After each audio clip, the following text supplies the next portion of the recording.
l'anthropologie à ce point-là.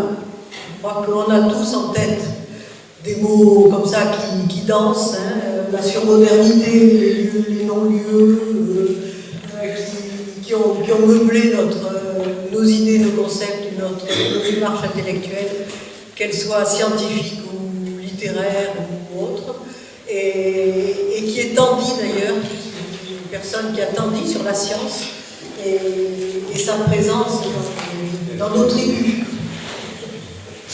Je voudrais le remercier vraiment beaucoup de notre part à tous, parce que deux chutes malencontreuses l'ont gêné et il est quand même présent aujourd'hui.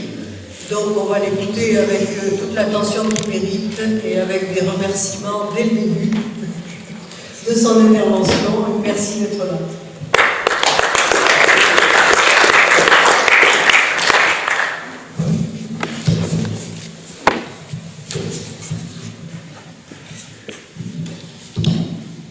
J'avais d'abord proposé comme titre « À quoi sert l'écologie ?»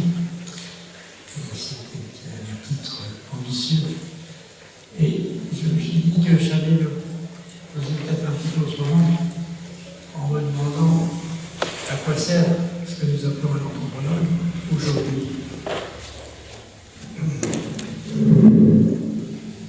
Voilà. Il faut d'abord préciser que la question est posée au présent, quid de l'anthropologie d'aujourd'hui. La référence aux différents rôles qu'on a pu être tenté de lui faire jouer dans le passé ne peut donc ici qu'être allusive et introductive. Dans les années 60 et antérieurement sous la colonisation, il a été parfois appelé à la rescousse de projets de développement anthropologue sur la faisabilité desquels on interrogeait. Tout cela relève de l'histoire et d'une définition étroitement instrumentale de la discipline. La question aujourd'hui se pose par rapport à une dimension contraire élargie, il faut mieux dire approfondie de la discipline. Cette dimension s'impose dès lors qu'on s'interroge sur les transformations accélérées du monde contemporain.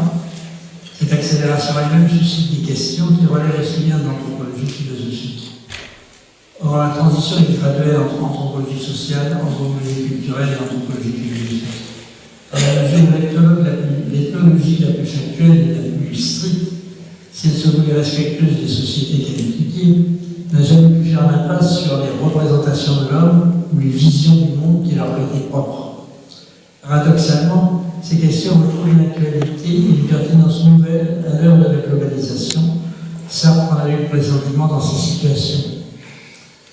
Traditionnellement, l'ethnologue étudiait les relations sociales dans un groupe restreint en tenant compte de leur contexte géographique, historique, politique et historique. Et aujourd'hui, le contexte est toujours planétaire. Quant aux relations, elles changent elles-mêmes de nature et de modalité avec le développement des technologies de la communication qui interviennent simultanément dans la redéfinition du contexte et dans celle des relations qui prennent la place. Ainsi se trouve remise en cause la distinction entre ethnologie, observation localisée, et anthropologie comme point de vue plus général et comparatif. Toute ethnologie de nos jours est nécessairement anthropologie. De la même façon, la dimension réflexive de l'observation anthropologique qui a toujours été si importante attire une évidence nouvelle à partir du moment où, sous certains aspects, nous appartenons tous sur le même monde et où, du même coup, l'observateur, quel qu'il soit, fait partie de ceux qui l'observent, qui devient du fait son propre indigène.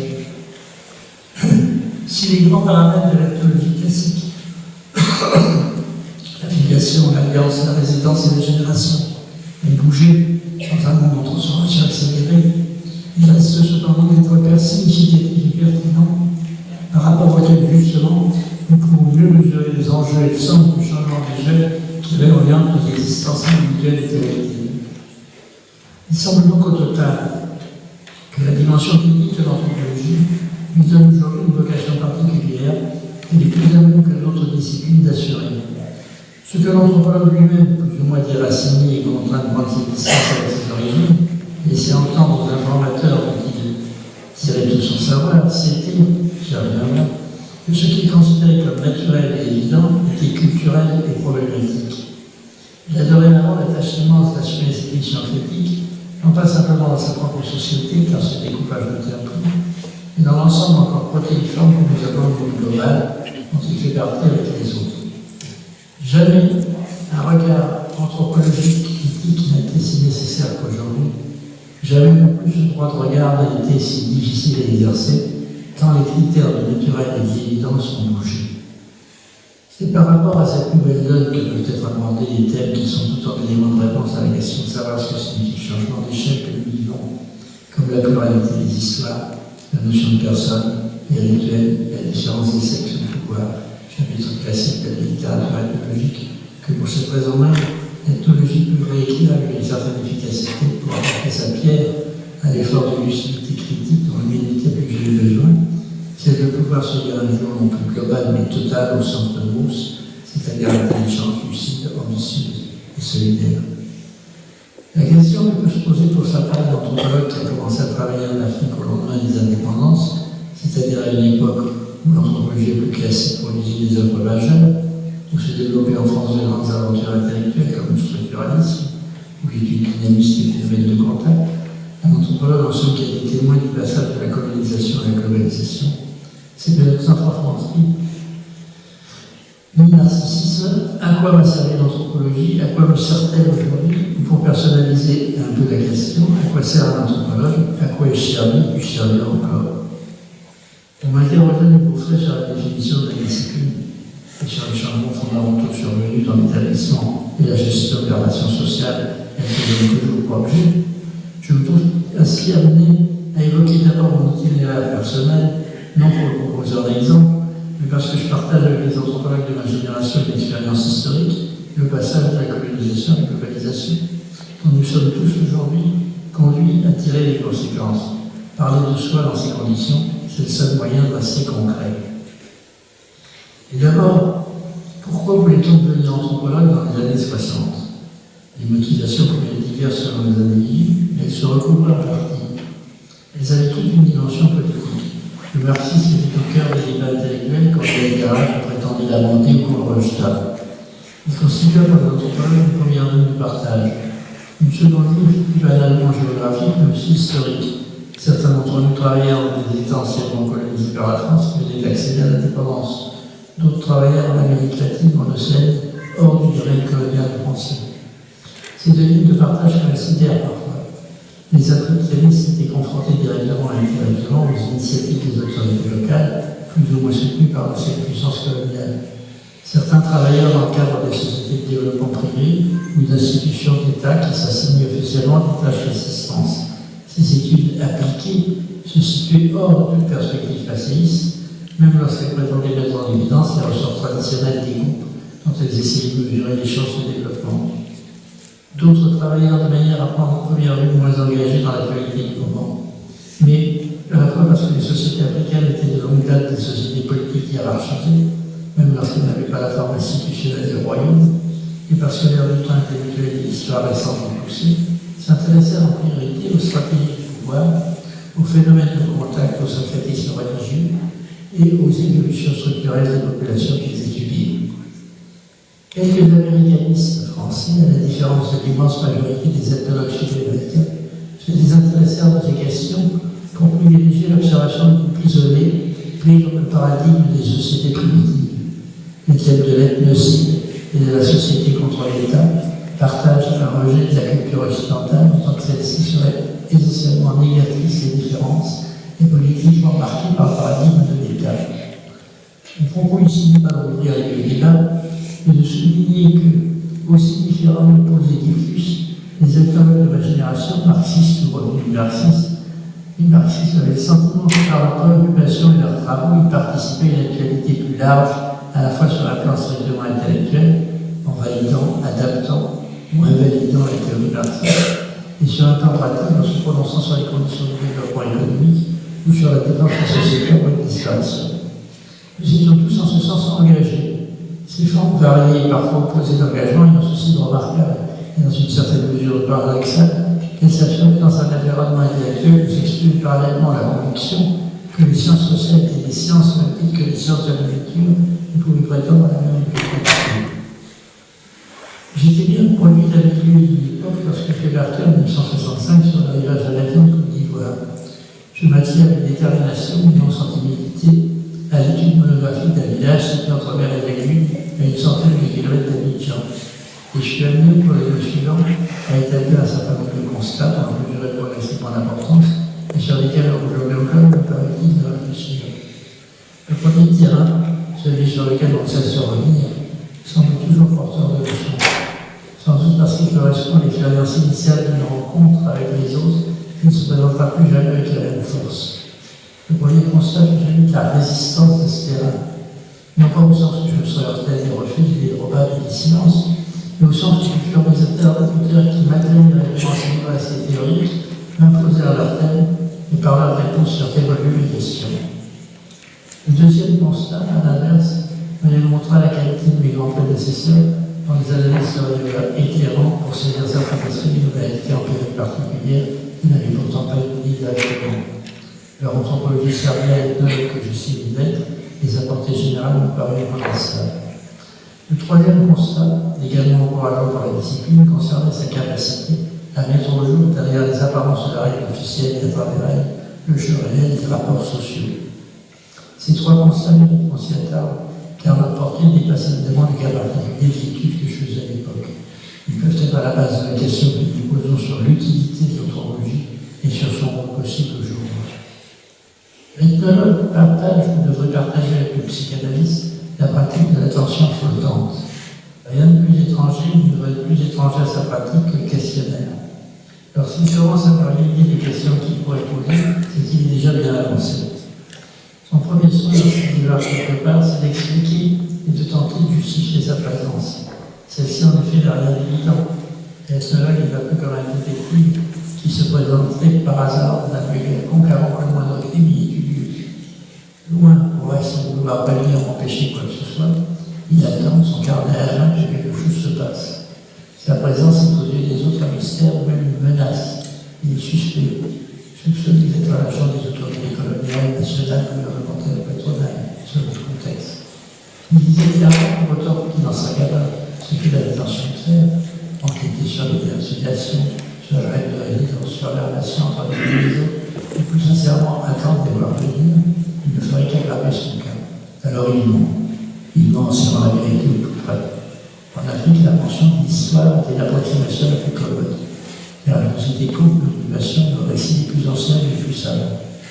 Dans la zone lagunaire où je travaillais, aucun groupe ne se prétendait autochtone. L'histoire de l'immigration ancienne était facilement et fréquemment évoquée, de même que l'histoire plus récente qui avait fait au XIXe siècle la fortune des grands traitants chefs de lignage spécialisés dans le commerce de l'huile de palme. Dire que mon étude de l'histoire n'était pas vraiment mentir a été une composante essentielle de la requête, mais celle-ci ne se réalisait pas.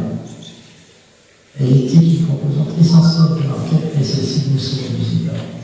Évoquer l'histoire permettrait d'aborder les rapports entre les différents lignages et de faire préciser pas mal de choses sur les rapports de filiation, l'alliance patrimoniale, du classage, bref, de faire une dialogie. Mais cela permettait d'abord de se faire admettre, de regarder et d'écouter. À l'époque, je m'appliquais plutôt à identifier des modes de production susceptibles de se combiner dans une formation sociale. La conceptualisation de la fiduciaire s'appliquait d'ailleurs assez facilement à la réalité du groupe Palladian, dans lequel visiblement existaient des inégalités de toutes sortes et des places différentes dans les activités économiques. Et mes interlocuteurs m'imposèrent vite un autre langage et un détour parce que je persistais à appeler les superstructures. Ce qui les passionnait, et qui était d'ailleurs une relatrice physique de considération sur les conflits d'intérêts, c'était la maladie et la mort. Pour le Guillory, tout événement avait une cause, et toute cause était en définitive sociale, humaine. On me prit vite au témoin des incidents, des interpellations et des accusations, ce qui me poussa à comprendre la logique du raisonnement et la grille symbolique, conception du corps, de ses humeurs et ses influences dont elles sont portées par rapport à l'efficacité de l'alliance qui ont constitué le fondement intellectuel. 3 types d'événements devinrent alors prioritaires. Les commentaires et l'accusations qui furent événements malheureux, spécialement la mort, les funérailles qui avaient souvent lieu longtemps après la mort et toujours au minimum quelques mois plus tard, au cours desquels on rejouait au sens théâtral du terme le scénario auquel avait abouti dans le cas post-mortem, et fréquemment aussi on recourt à la prophète guérisseur pour que, se substituant à la pratique de leur ami, il se prononça sur la culpabilité de ceux ou celles qui étaient accusés. Ce sont donc mes interlocuteurs qui m'entraînèrent sur leur terrain, ce ne fut pas l'inverse, car j'ai la sagesse de comprendre que j'étais d'abord là pour suivre le mouvement, voir et entendre. Cela dit, je m'en douais bientôt du religion familier. En anthropologie théorique, la perspective structuraliste s'oppose alors à celle de la tradition britannique de Freud puis Fortes, qui faisait du lignage comme corporate group le centre de toute l'analyse sociale. Tous ceux qui ne s'inscrivaient pas directement dans la filiation lignagère relevant de filiation complémentaire.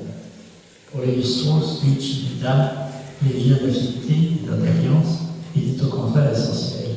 Et c'est à partir des règles de l'alliance patrilienne que s'est fixé le lieu de filiation. Les différences sont manifestées en outre entre les Strauss et ses collègues britanniques quant à la nature des influences qui s'exerçaient à travers les libertés de relations à ces définies. Avec les problèmes de traduction qui compliquaient les choses, je compris que les Aladins que j'essayais d'étudier étaient des virtuoses de la filiation de l'alliance et que pour cette raison même, ils avaient arbitré à leur manière les querelles de cette valeur. Il m'excusera de m'attarder un instant sur quelques détails ethnographiques.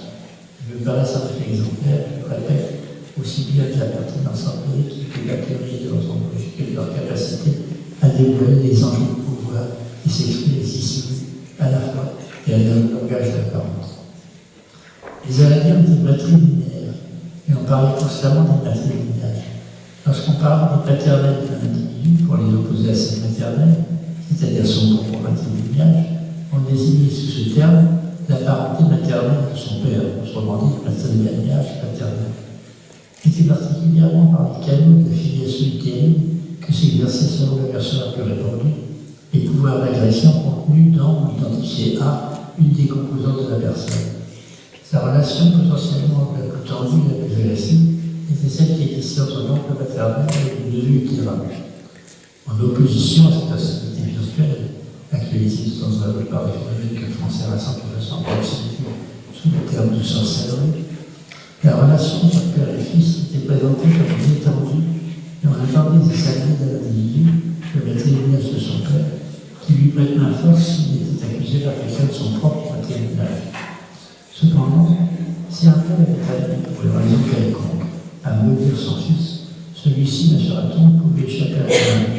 Cette malédiction rare et extraordinairement grave était en quelque sorte l'instrument d'une forme de justice immanente. Une troisième dimension, la patrie, père, père de père, père de père de père, hors lignage, donc, jouait aussi son rôle dans la transmission et la circulation des influences du pouvoir. Le nom, notamment, se transmettait le long de cette ligne, et le fils aîné du fils aîné portait normalement son envers paternel. Il faut ajouter que si la résidence était patrie, visée locale, en tant qu'un homme résidait chez son père, et que la femme qui l'épousait venait d'y rejoindre après la naissance du premier ou du deuxième enfant, la chaise du matrilinéage, on traduisait parfois par trône pour souligner qu'elle symbolisait un pouvoir fort, ne bougeait jamais. Lorsque son détenteur mourait, son successeur dans le matrilinéage en héritait et quittait la cour de son propre cœur pour venir s'y asseoir. Dans le langage de l'ethnologie, on désigne comme harmonique les systèmes dans lesquels il y a correspondance entre règles de filiation et règles de filiation de résidence. Filiation magnétique et résidence matérielle, et filiation utérine et résidence amoncule locale.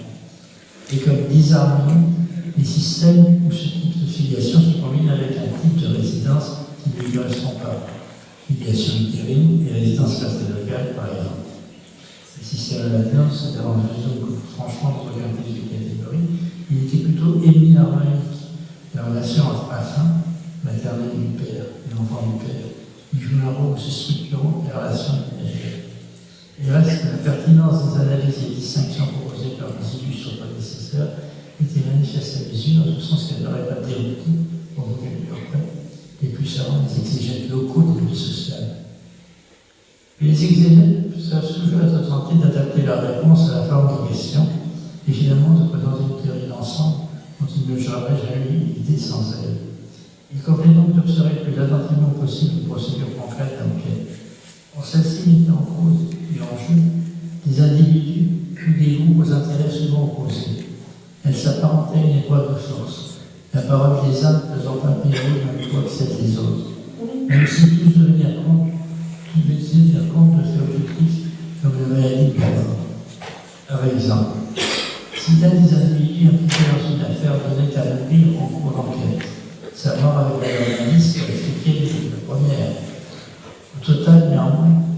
rapports de force du départ pesaient le plus souvent de façon décisive sur le développement quantique, l'établissement du diagnostic et le contenu du verdict.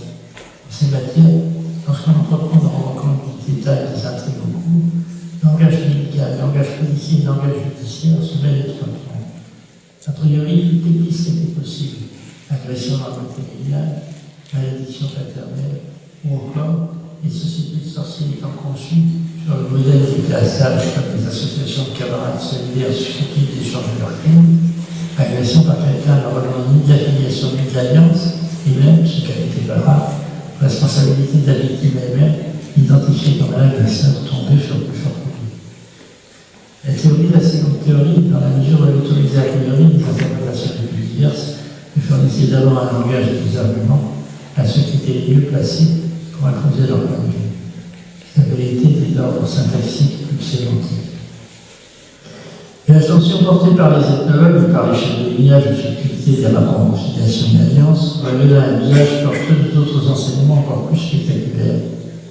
On aura bien compris que si l'on s'en tenait à la théorie des rapports entre filiation, alliance et résidence, on devait trouver dans chaque unité territoriale villageoise, désignée dans la traduction française locale sous le terme de coup, des représentants de plusieurs matrilignage, chacun vivant chez son père, la plupart, chacun vivant chez son père ou hérité de son père.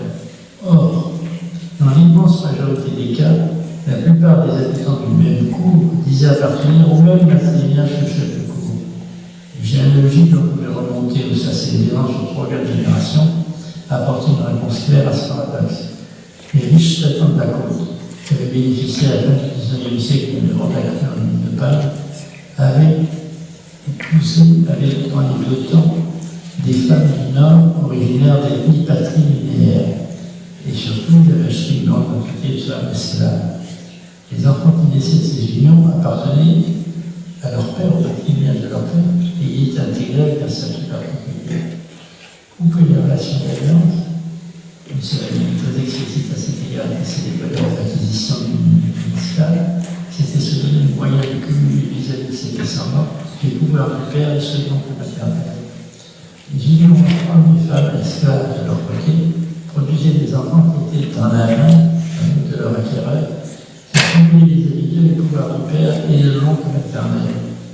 Dans les plus grands lignages de la viande, on avait pris garde de conserver une ligne directe, pure et tiocorpolo, à l'intérieur de laquelle était toujours désigné le chef de lignage, et la grande majorité des Alaniens étaient métissés, la distinction étant toujours faite, comme dans certains des contes des Français qui aujourd'hui issus de la diversité, entre les origines plus ou moins récentes, première, deuxième, troisième génération.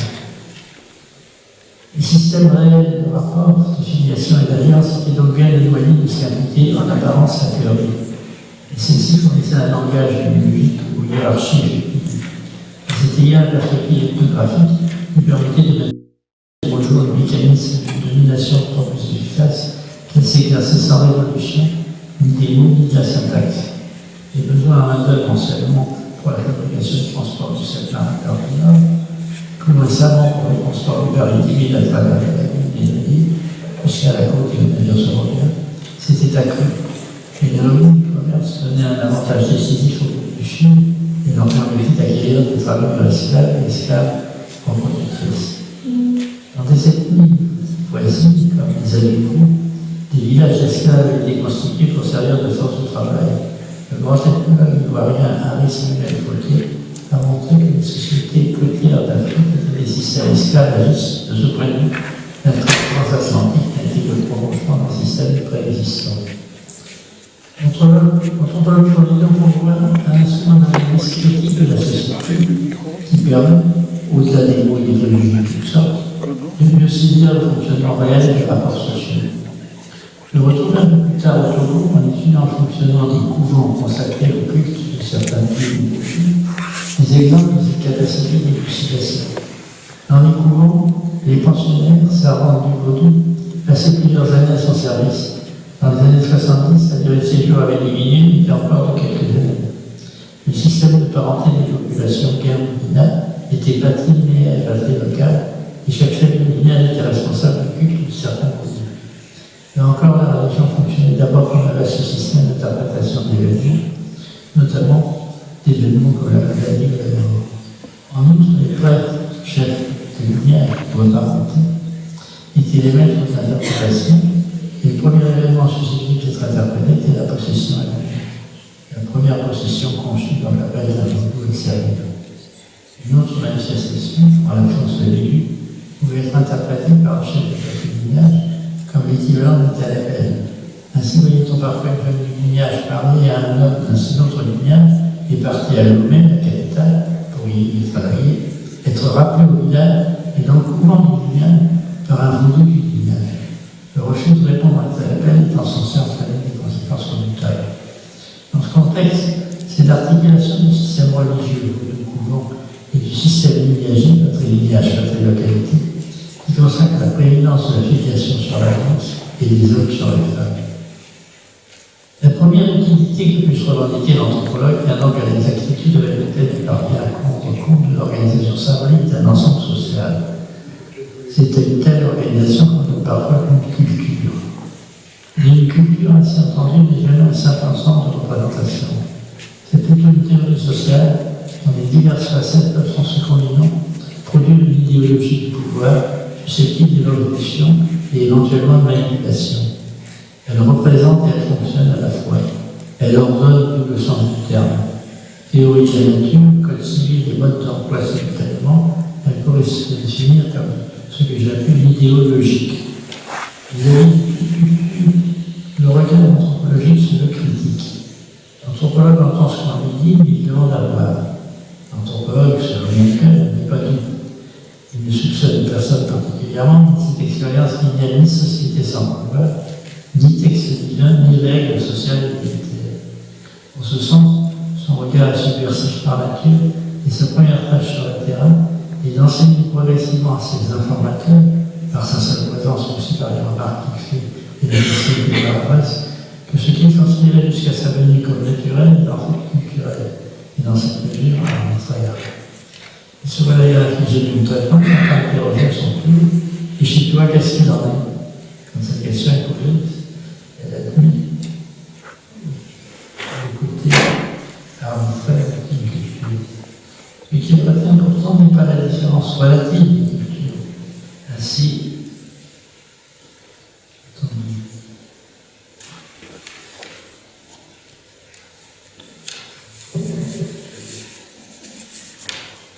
plutôt le socle commun, c'est diverses représentations qu'elle met en place. Car la théorie sociale n'est jamais déterminante. En quelque groupe humain qu'on puisse aborder, elle est toujours le fruit de l'observation et de la spéculation intellectuelle.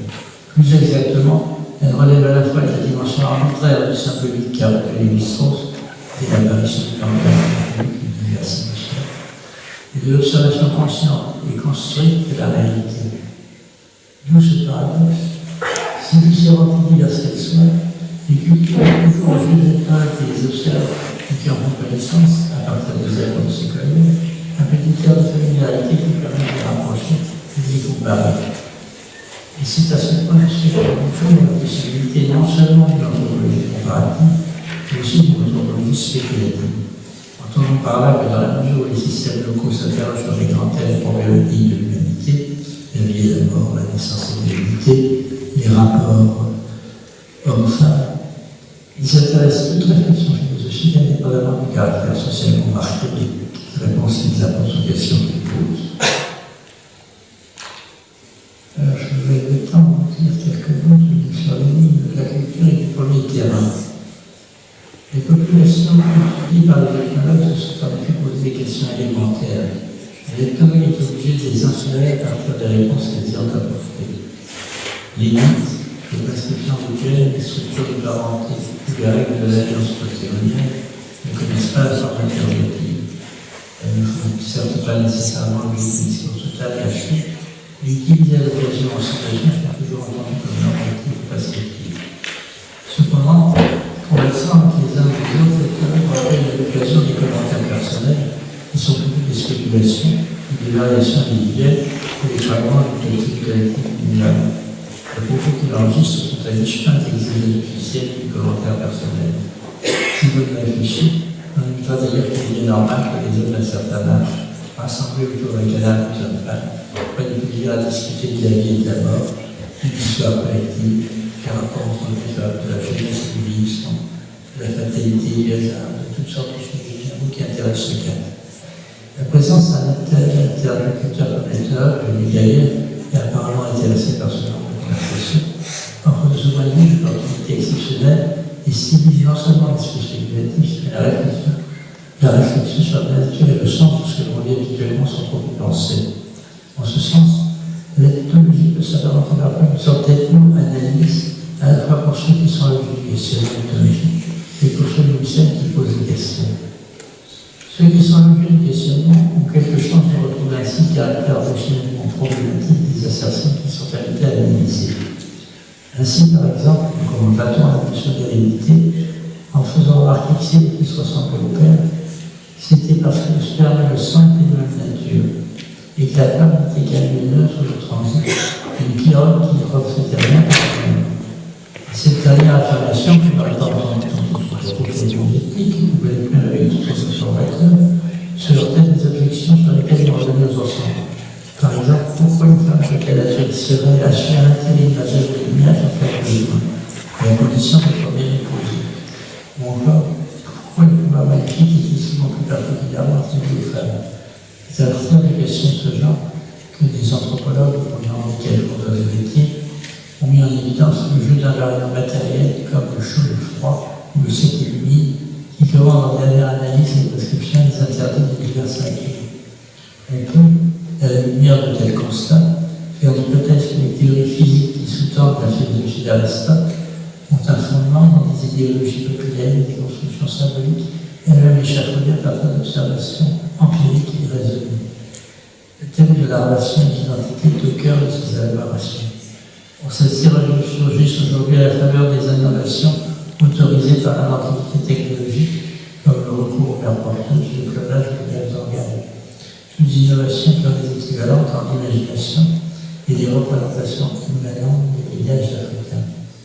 Ainsi, conseille-t-on aux femmes enceintes de ne pas laisser aller dans une boucherie la nuit pour éviter qu'un sorcier ne substitue au fœtus qu'elle porte, et juge-t-on certains hommes forts capables de transférer leur pouvoir à ceux qui veulent continuer, en ayant recours à ce qu'on ne pourra plus dans un langage et une grecque par l'intérêt du lien qui se perçoit ainsi entre logique symbolique et observation empirique ou totale, entre représentation culturelle et réflexion philosophique d'autre part et multiple. Au premier lieu, il permet d'entrevoir la nature du raisonnement qui sous-tend souvent inconsciemment, mais parfois plutôt implicitement, et les discussions faisant apparaître les enseignements logiques qui sous-tendent l'arbitraire apparent de certaines règles ou de certains interdits. Pourquoi, par exemple, interdire sur l'amour en brousse? Il ne s'agit alors ni de pudeur, ni d'une quelconque considération morale, mais de mécanique.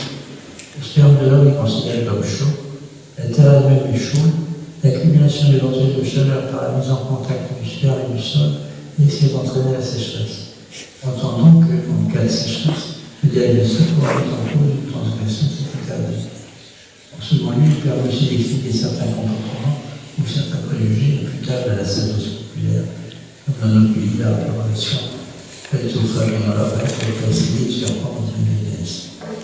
La logique des humeurs du corps et des décisions variables de l'homme ne venait pas très clair.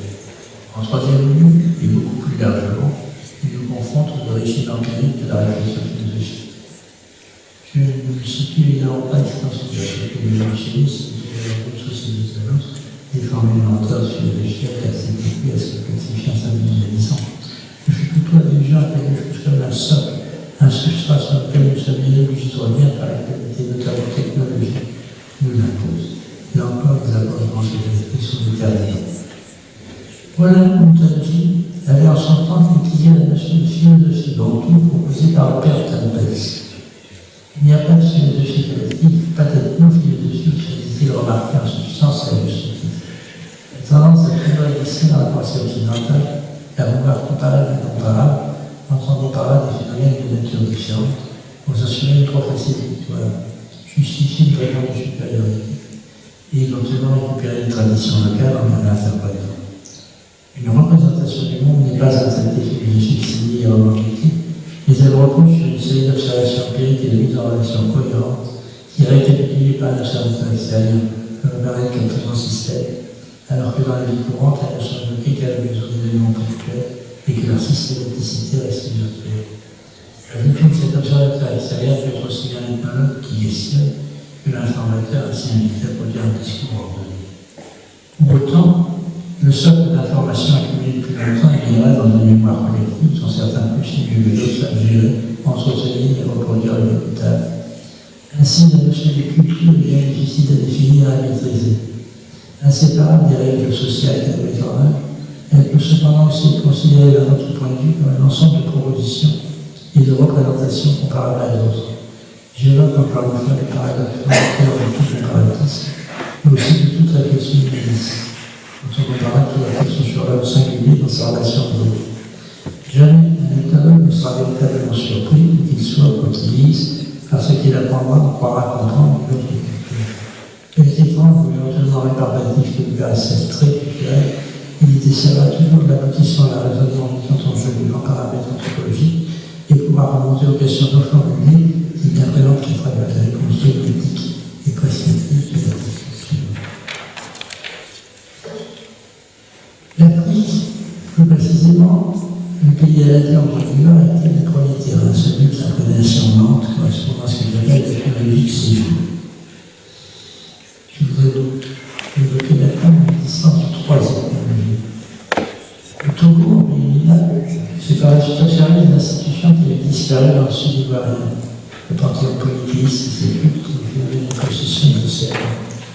C'est l'utilité du parcours que j'ai poursuivi ensuite avec le recalculage de la méditation et bien entendu des nombreuses lectures du code que j'ai fait pour enrichir la culture anthropologique.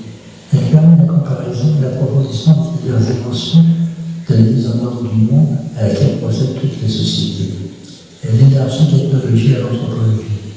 Or, dans des modalités différentes, nous trouvons toujours un équivalent de ces dimensions ou connues à n'importe quelle époque. C'est en Afrique que j'ai eu l'occasion exceptionnelle de m'interroger longuement à leur propos, et il n'est pas étonnant qu'elles me sautent aux yeux quand je suis allé ailleurs.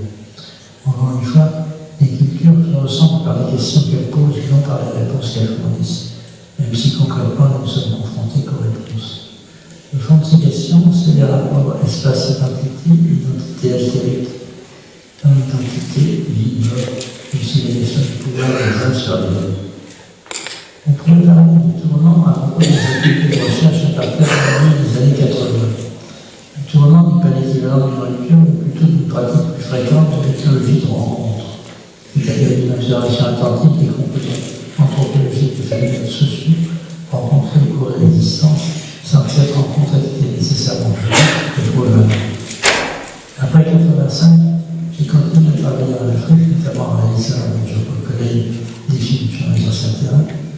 Mais l'exercice d'écriture de la traversée du Luxembourg est en effet nouveau. Ce n'est pas un exercice d'ethnologie, mais une réflexion sur la subjectivité d'un ethnologue qui, pour une journée particulière, réfléchit sur le temps, le passé, la réalité et le bonheur. La fiction littéraire suggère à la fois que l'objet de l'ethnologie n'est pas exotique et que la personne de l'ethnologue est engagée dans sa recherche. L'ambiguïté de cette démarche, c'est en fait que je l'accomplis tout en changeant de terrain empirique. On pourrait donc penser que la réflexion sur la subjectivité est nécessairement liée à ce déplacement, ce que je ne crois pas, même s'il est vrai que plus je suis visiblement parti de l'observation, plus cette réflexion paraît aller de soi. Le tournant, ce tournant linéaire, m'a donc conduit à pratiquer sans employer tout de suite le mot, ce que j'appelle aujourd'hui l'ethnologie de rencontre, c'est-à-dire une observation inspirée par la méthode, les thématiques et l'objet théorique de l'anthropologie, les relations sociales dans la données en tant compte de leur contexte, mais qui s'affranchit du contrainte de l'ethnologie de cellule. Ce n'est donc pas pleinement une ethnologie. Quand j'ai été un ethnologue dans le métro, je n'ai pas prétendu faire une ethnologie du métro. Celle-ci serait possible à condition de délimiter un objet organique précis en termes d'espace et de temps, mais en élargir les besoins avec une extrême prudence. Pour ma part, j'ai simplement essayé d'observer dans le métro des faits et des détails qui avaient à mon sens une portée anthropologique et simultanément d'analyser la position d'observateur observé. Pour une fois, je pouvais explorer directement la subjectivité d'un des individus impliqués dans un phénomène collectif. J'ai parfois parlé de techno-analyse, mais je n'entendais pas parler de discipline pour la simple raison qu'elle n'existe pas comme telle. Un peu par plaisanterie, je l'ai dit sur la base des 4 dimensions privilégiées par l'ethnologie, la filiation, l'alliance, la résistance et la génération, la condition des enfants très largement. On pourrait s'intéresser à l'individu et non plus au groupe pour ordonner et analyser les propos que chacun tient sur lui-même, éventuellement pour se libérer, se soulager du cycle par rapport à son passé. Il y a théoriquement chez l'ethnologue une capacité d'écoute qui confronte parfois avec des propos qu'il a peut-être pas vraiment tous les moyens intellectuels d'interpréter. Par position, il se situe à la rencontre de la symbolique sociale et de l'imaginaire individuel. Il doit savoir en tenir compte et savoir s'arrêter dans ce qui s'assiste ou se confier à l'horizon de son enquête. Celle-ci n'est plus vraie que parvient à cerner ses zones de vie, ses lignes de fuite et les traces de son inachèvement. L'ethnopsychiatrie, nous semble-t-il, a poursuivi trois univers fascinants, je pense plus particulièrement à Georges de Gaulle, tant qu'elle est restée du côté de l'observation. Ceux qui ont franchi le pas et se sont pris pour les guérisseurs qu'ils étaient censés écouter, poursuivent pour l'orientation du charlatanisme. Pour préciser les choses, je vous ferai trois remarques. La première, c'est qu'aujourd'hui, on assiste à l'essor des technologies de communication, à une surabondance d'expositions, voire d'exhibitions de soi de diverses sortes. Se crée ainsi un nouveau mode de relation par les plans interposés qui complique simultanément les questions du rapport à soi et du rapport à l'autre. Cette double problématique apparition constitue un nouvel objet de recherche du sens anthropologique. La deuxième remarque, c'est que des enquêtes véritablement ethnologiques à ce sujet ne peuvent se réduire à une ethnologie du web. La réutilisation de la notion de sociale n'est pas simple ici. Il faut redéfinir la notion de contexte. La troisième remarque, c'est qu'il faut bien prendre garde.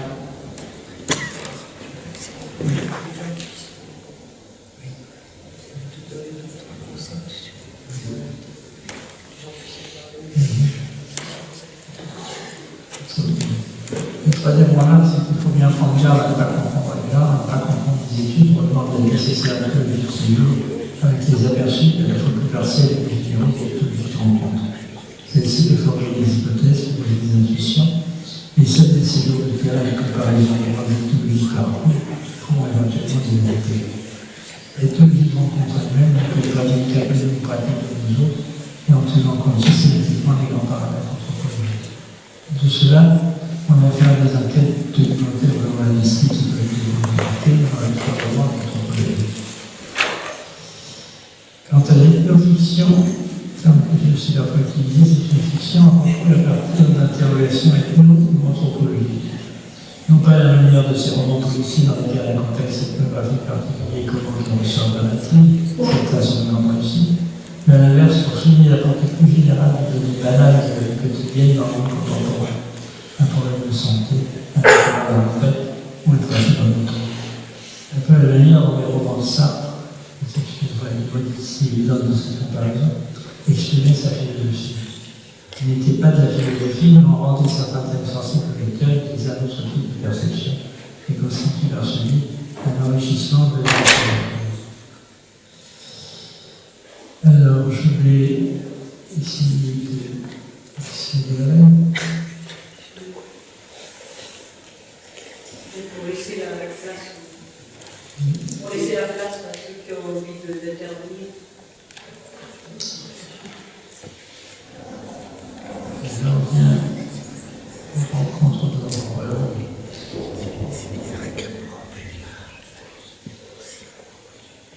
Je souhaiterais revenir un instant sur ce que j'appelle l'ethnologie de rencontre. Les rencontres de l'anthropologue et la rencontre de l'anthropologue ainsi se définissent deux expériences complémentaires et symétriques, les distinctes et de sens inverse. L'anthropologue fait des rencontres diverses en cours d'existence. Beaucoup d'entre elles enrichissent non seulement son capital de connaissances, mais sa réflexion, dans la mesure où elles ont souvent l'occasion de repérer des variantes et des variations par rapport aux observations faites ailleurs et à notre époque. Ce qui compte plus encore, c'est l'expérience de la rencontre faite de l'anthropologue par ceux qui étaient les voiles, de la porte-fille et de la vie du monde entier. J'ai rencontré dans les années 90 de jeunes collègues et de nouveaux terrains. Leur terrain de recherche a eu une expérience passionnante pour moi. J'ai été ici l'occasion d'apprendre des situations locales qui dépendaient de la profession d'art et de parler des individus qui étaient conscients de cette dépendance. Au récit de Venezuela, les interlocuteurs du jeune collègue étaient heureux de se savoir compris parce qu'ils confiaient leurs doutes et leurs craintes. Les plus âgés des Indiens poupées, refoulés au fin fond de la savane par la progression des élevages biologiques, constaté que les lieux se faisaient plus rares et répondaient moins en moins souvent à l'appel chanté par le chaman au cours de leur nouvelle concurrence traditionnelle. Ils exprimaient à leur manière la fin d'un monde et d'un autre, leur disparition programmée. Quelques jeunes gens plus politisés accordaient moins de crédit au rituel et essayaient de se mobiliser. Les uns et les autres considéraient apparemment pas comme négligeable la présence à leur côté de l'ethnologue, seul médiateur possible entre les générations, seul intervenant extérieur susceptible de les entendre ensemble et séparément, et de traiter aux plus jeunes de la détresse et la révolte de leurs yeux. Au Brésil, ils retrouvaient quelque chose de cette communance avec des femmes qui avaient une vie difficile, seules avec leurs enfants en général, et maris ou compagnons les disparus, auquel je trouve que le mouvement mental est l'occasion de manifester une solidarité séculaire.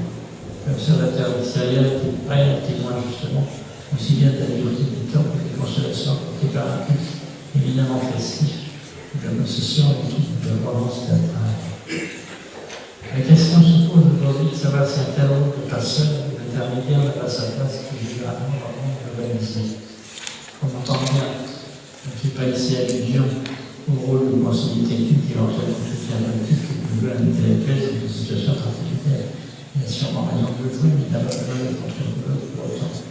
Ce que veut faire l'entrepreneur en tête, c'est proposer sa lecture technique des situations pour aider à les comprendre sur tous leurs aspects dans toutes leurs dimensions, notamment par rapport aux critères de référence que sont la filiation et plus généralement l'inscription dans le temps, la violence et plus généralement l'inscription dans le corps social, la génération plus généralement de solidarité au village, enfin la résistance et plus généralement l'inscription dans l'espace.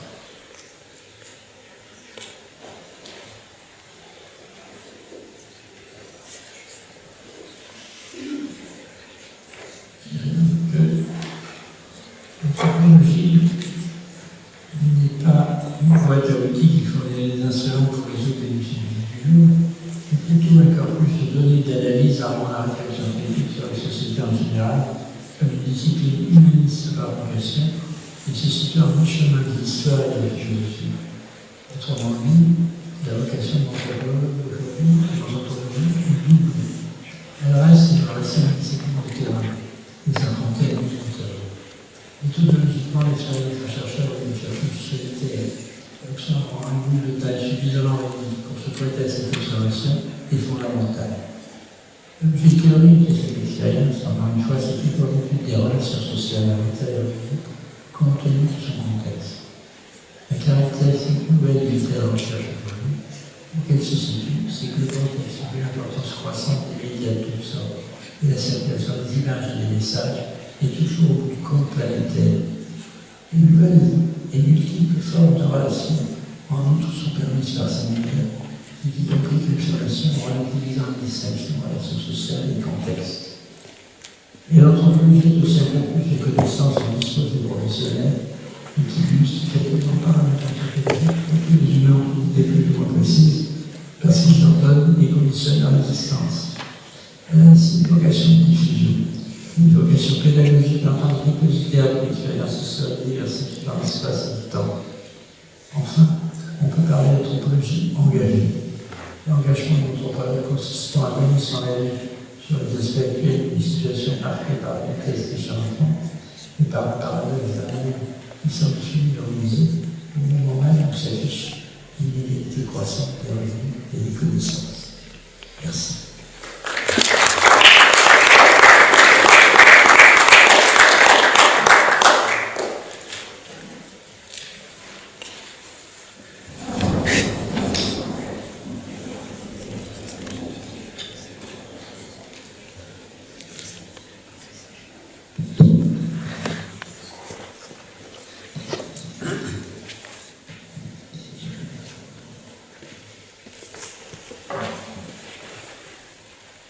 Vous avez des questions à poser, je pense.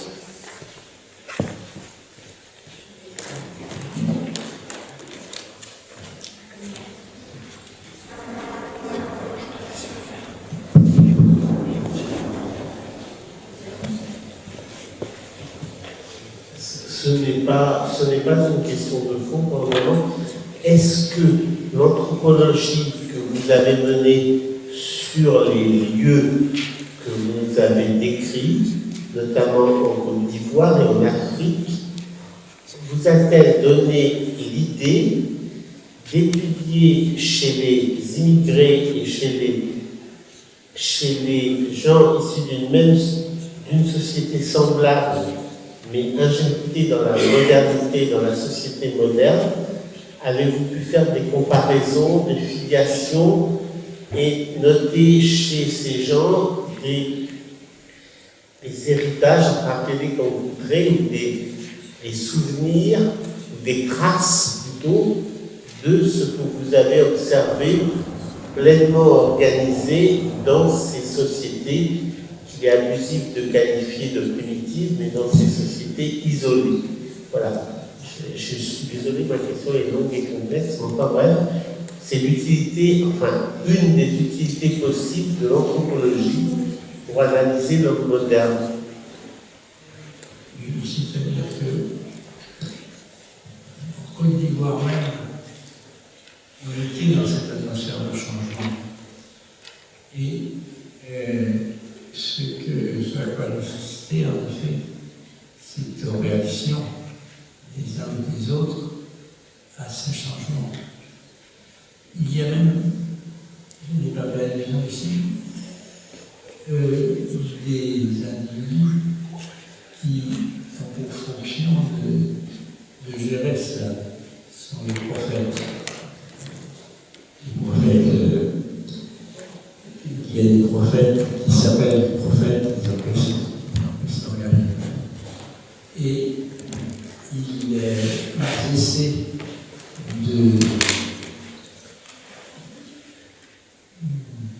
de faire passer l'idée que la Côte d'Ivoire, en l'occurrence, doit s'adapter au changement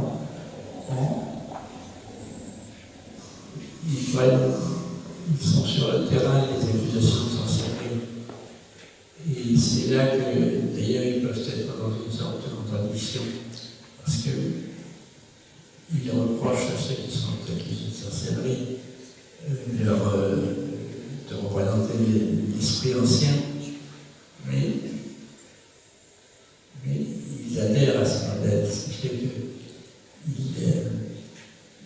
disent que les sorciers sont des représentants de l'ancien monde, mais ils les dénoncent comme tels. Autrement dit, il y a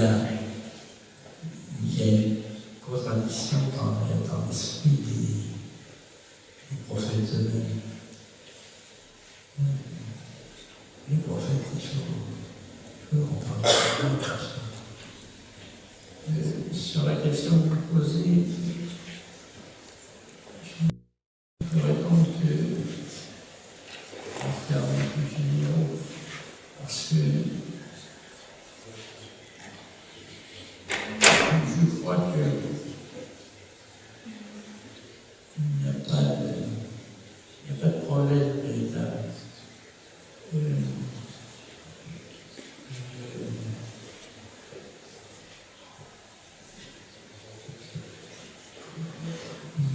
L'expérience du nouveau monde est faite déjà sur place.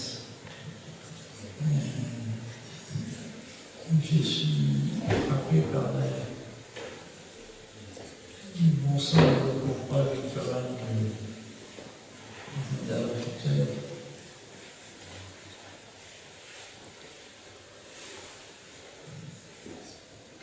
Cela dit, ce qui reste en place, c'est peut-être quand même certains schémas. Ce qui fait que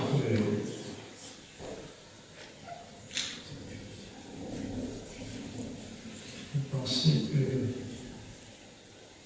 certains schémas sont à l'œuvre dans les conflits politiques plus récents, plus actuels.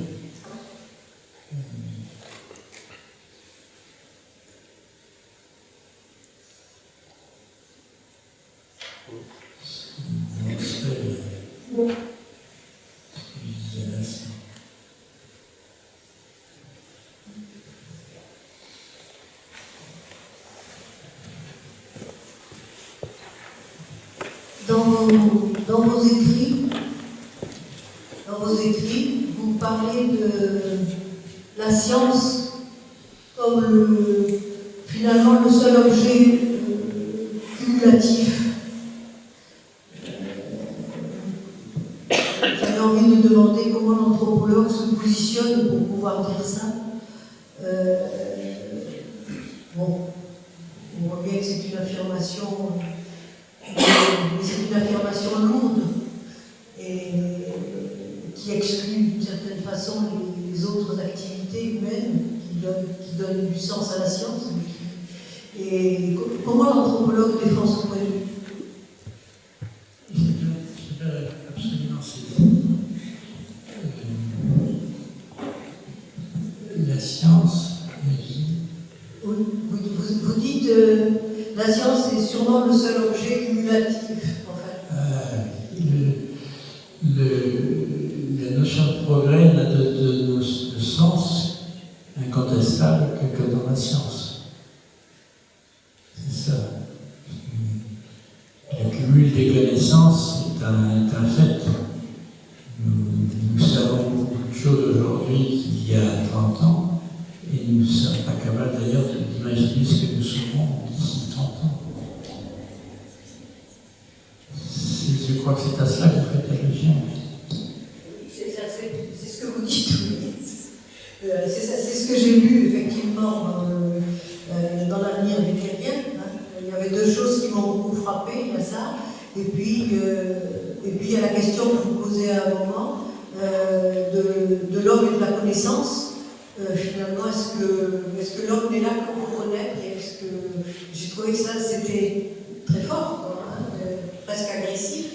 Mais ceci dit, bon, je crois que ça remet en cause tous les modes de vie sociaux qu'on connaît aujourd'hui, de dire bon voilà, la connaissance c'est la l'homme, quoi. Hein.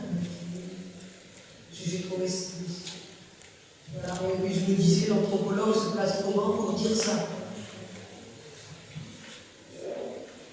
Bien,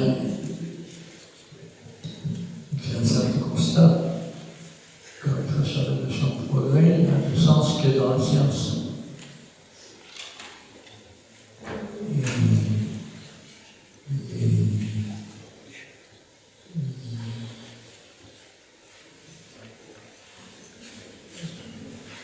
On peut dire tout ce qu'on veut, mais je crois que ce devrait être un programme, parce que je pense qu'une des difficultés du monde aujourd'hui tient dans l'inégalité des connaissances. On parle beaucoup des inégalités économiques, bien sûr,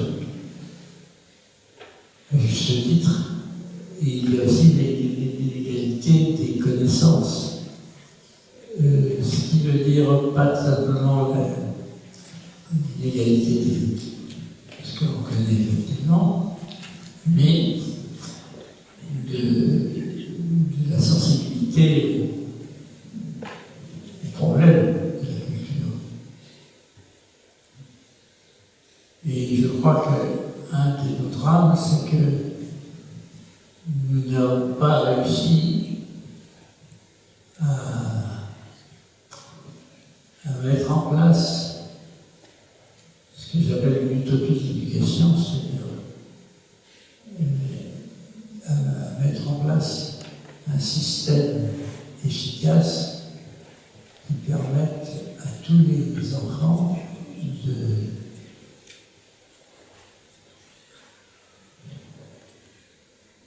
d'avoir un minimum de connaissance et de sensibilité à la connaissance. Ce qui aboutit à des violences et à des prosélytismes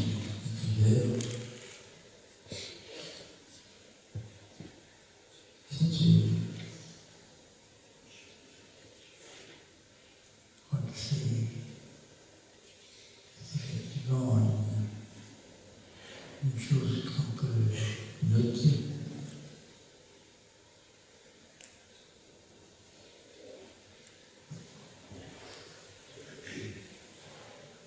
Oui, c'est plus une suggestion aux organisateurs de la conférence qu'au conférencier lui-même. Je pense que compte tenu de la densité de texte que vous avez présenté et de la densité des idées, est-ce qu'il serait possible d'avoir une version écrite de votre conférence qu'on pourrait diffuser sur aux différents membres de l'association ou ceux qui sont sur la liste de diffusion? Parce que je pense que ce serait intéressant d'avoir accès au texte écrit et de pouvoir... je pense qu'il est écrit de manière manuscrite, donc il pourrait être tapé. Bon, je pense qu'on pourrait apporter notre contribution à cette diffusion en tapant ce texte. Voilà, merci.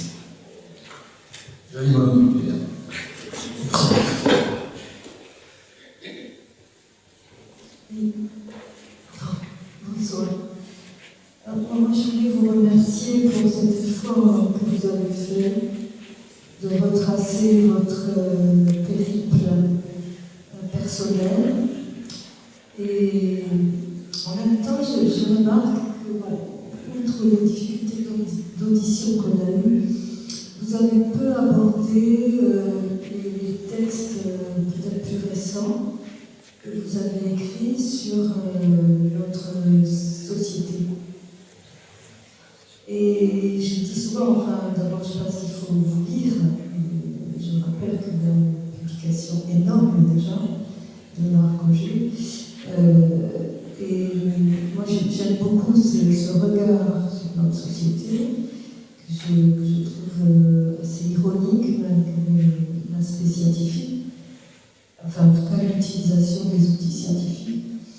Et dans la conférence que vous avez faite là, vous avez évoqué à un moment donné l'ethnoanalyse, que vous avez présenté comme quelque chose qui concerne à la fois ceux qui posent des questions et ceux qui y répondent. C'est bien ça. Voilà, est-ce que vous pouvez peut-être dire quelques mots là-dessus? Je trouve ça très intéressant. Oui, encore que j'ai précisé que l'idée de l'ethnoanalyse n'avait été qu'une essence.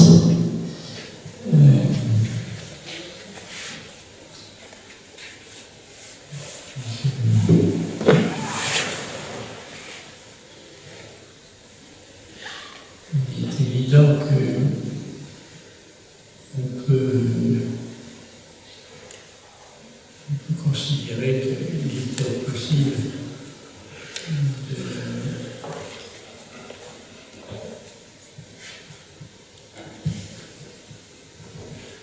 d'un individu et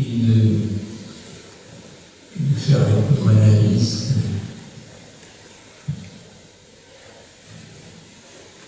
aussi bien de ceux qui interrogent que de ceux qui répondent.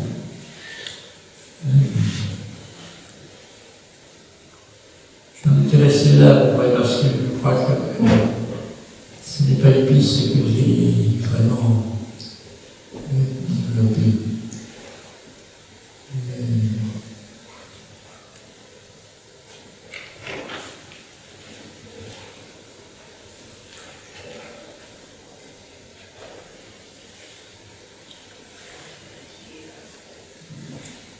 Bien. Juste, je voudrais reprendre, c'est peut-être un peu trivial, je voudrais reprendre néanmoins le débat de Marie-Jo, parce que je ne comprends pas bien ce que vous appelez le rôle dominant de la science. Je crois qu'il s'applique parfaitement aux 2 siècles qui viennent de s'écouler, et ce que vous avez dit sur l'enseignement, etc., est tout à fait valable pour les 2 siècles qui viennent de s'écouler, mais en ce qui concerne la globalité de l'histoire, je voudrais faire 2 objections. D'abord, c'est un peu bête de dire ça, mais enfin, quand les Gaulois envahissent, quand les Francs et quand les barbares, justement, envahissent ces domaines et dominent la société antique et la détruisent, ils sont les maîtres, ils sont réellement les maîtres. Et deuxièmement, qu'est-ce que exactement que le mot science et le progrès scientifique? De nos jours, le progrès scientifique est tellement rapide et tellement éclatant qu'on en a une idée un peu cohérente, mais si on se ramène au XVIIIe siècle, eh bien finalement vous avez un conflit entre les empiristes anglais et les rationalistes français qui se disputent réellement sur ce que c'est qu'une connaissance. Et donc, il me semble, soit nous ne l'avons pas bien compris, soit votre concept très général, puisqu'il parle des sociétés africaines pour aller jusqu'au monde moderne que vous avez cité explicitement, ne me semble pas si universel que ça. Voilà. Je ne sais pas si j'ai bien traduit et bien développé ce que vous avez dit, mais je crois que ça va dans le même sens.